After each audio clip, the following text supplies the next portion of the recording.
Imam Al-Haddad ini memiliki keistimewaan yang enggak Allah kasih kepada ulama-ulama lain. Di antaranya apa? Beliau itu berdakwah dengan lisannya, dengan qalam, pulpennya, dan dengan perjalanannya, dengan kakinya, yakni rahalatu. Jadi dakwahnya bukan cuma lisan. Ada orang dakwahnya pakai lisan aja udah selesai. Tapi Imam Haddad juga dengan pulpennya. Kitabnya itu kesebar ke seluruh dunia dan diterjemahkan ke lebih dari 17 bahasa, kalau kamu tahu. Sampai sekarang 17 bahasa yang terjemahin kitab-kitabnya Imam Haddad. Begitu juga perjalanan-perjalanannya, dan muridnya sangat banyak. Imam Haddad sangat bertebaran kemana-mana. Dan beliau Al-Habib Abdul Haddad ini memiliki ada satu muridnya Al-Habib Abdullah Al-Haddad, muridnya ini muji-muji Syekh Umar Bamakhramah. Ya, dulu ada wali besar namanya Syekh Umar Bamakhramah. Hidupnya itu sebelum di zamannya Syekh Abu Bakar bin Salim, salah satu guru Syekh Abu Bakar bin Salim. Nah, ada satu muridnya Imam Haddad muji-muji Syekh Umar Bamakhramah, padahal ini wali besar, memang wali dan memang sangat luar biasa. Wajar dipuji depan Imam Haddad. Tapi Allah Subhanahu wa taala memang ingin membuka. Imam Haddad itu kadang-kadang seorang wali itu membuka kelebihannya kepada orang-orang tertentu supaya tahu hakikat dirinya. Ya. Sehingga ketika ini murid muji-muji Syekh Umar Bamakhramah, dia mengatakan, ente muji-muji Syekh Umar Bamakhramah, sayang dia hidupnya zaman dulu. Andai kata sekarang Syekh Umar Bamakhramah masih hidup, dia pasti bakal datang dan mencium kedua kaki aneh. Kata beliau. Dan bahkan kata ulama, andai kata Imam Ghazali hidup di zaman Imam Haddad, pasti Imam Ghazali bakal menyebutkan Al-Imamul Haddad di dalam kitabnya sebagaimana yang dikatakan oleh Imam Haddad, begitu. Mengutip kalam-kalamnya Al-Imamul Haddad. Ini disebut sama orang-orang, kalau Syekh Umar Bamakhramah sama beliau sendiri. Dan ini adalah izin dari Allah Subhanahu. Sampai beliau mengatakan, Allah banyak buka hal sama saya, rahasia-rahasia batin, dan Allah tutup, nggak ada yang bisa ngambil, nggak ada yang mendapatkan hal tersebut yang sama kecuali nanti Imam Mahdi, kata beliau. Ini memang azimul hal, dan ini memang sebenarnya sih nggak semua orang layak tahu ya masalah-masalah kayak beginian. Banyak orang yang tidak percaya dengan magam aulia kadang-kadang. Tapi Imam Al-Junaid mengatakan at-tasdiq bi ulumina wilayah sughra. Kalau ente percaya sama kalamnya Imam Haddad, percaya sama cerita-cerita aulia, ente udah jadi wali kecil tuh katanya. Berarti ente satu rombongan sama mereka. Kalau yang nggak percaya, ya udah, emang itu jatahnya dan masing-masing kuburan sendiri-sendiri ya. Antum jangan kira Habib Abdul Haddad ini mendapatkan magom tinggi terus ngomong sembarangan begitu. Jangan ngelihat cuma ke situnya, lihat bagaimana beliau ibadahnya sama Allah. Hampir nggak pernah tidur tiap malam. Habis waktunya buat tidur, ibadah, ngajar, ngarang kitab, nyusun kitab, habis. Dan beliau mengatakan, Allah kayak udah cabut nafsu makan dari saya, dan Allah kayaknya udah cabut nafsu pengen tidur. Jadi udah kagak nafsu makan, gak nafsu tidur, kayak malaikat nih orang. Ya, makanya nggak heran kalau Allah kasih karomah sedemikian besar. Dan beliau mengatakan,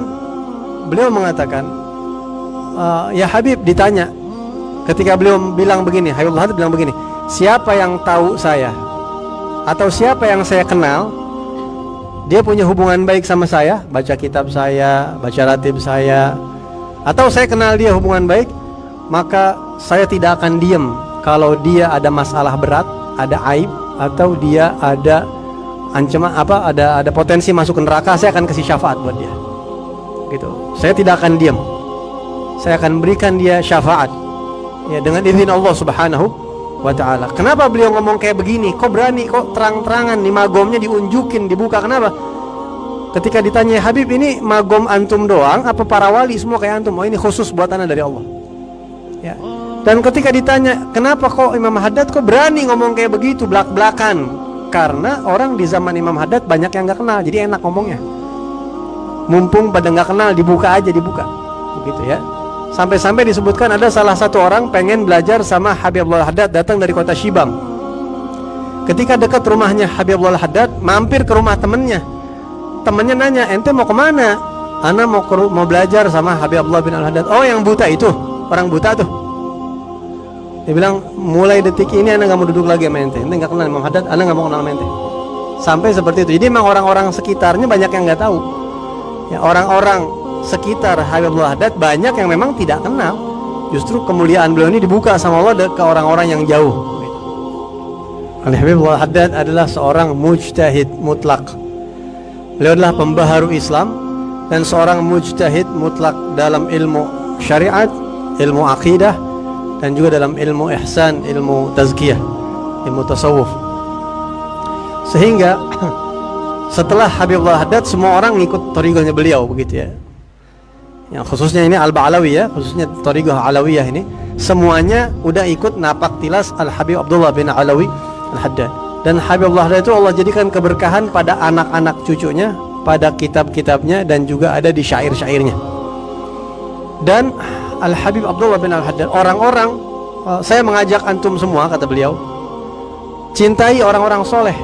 Kita ini yang paling besar untuk kita modal mendekatkan diri kepada Allah, paling cepat kita dekat sama Allah, bikin jarak cepat, itu adalah mencintai aulia, mencintai solehin. Itu paling cepat. Al-Habib Abdullah Haddad sendiri mengatakan, mahabbatuhum dini wa fardi wa sunnati wa urwati al-wuthqa wa afdalu ma'andi. Mencintai para wali, kata Habib Abdullah Haddad nih, itu adalah akidah saya, agama saya, wajib bagi saya, sunnah, dan yang paling afdol yang saya miliki itu. Imam Haddad punya kewalian, punya ilmu, punya amal, punya ibadah, punya gutbiyah. Tapi kalau ditanya, ya Habib, yang paling afdol yang antum miliki apa? Cinta aulia. Lebih afdol dari semuanya itu, kata beliau.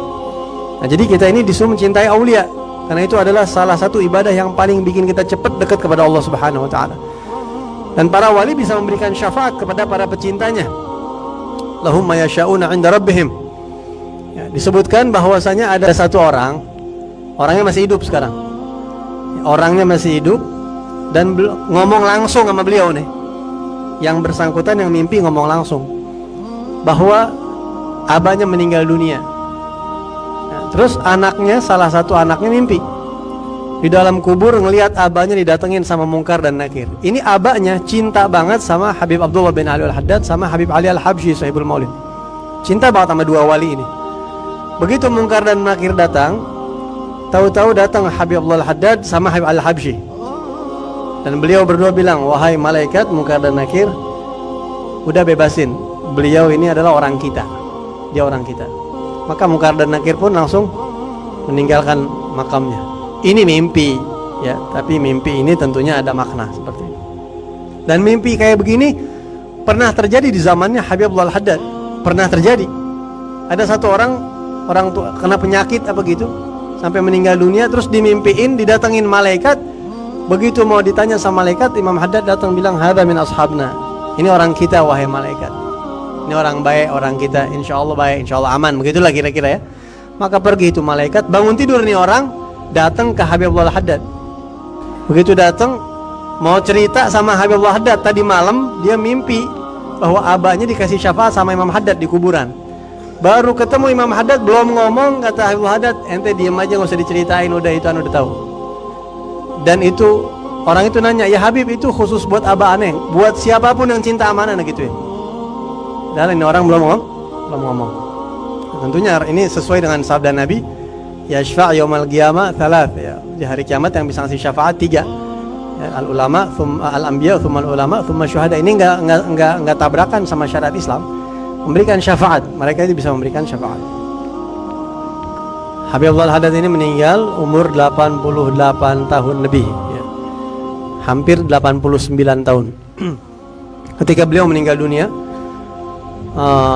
jenazah beliau dimandikan dan enggak ada setetes pun sisa air mandi bekas jenazahnya Imam Haddad, karena diambil orang semua, orang ambil berkah dari situ.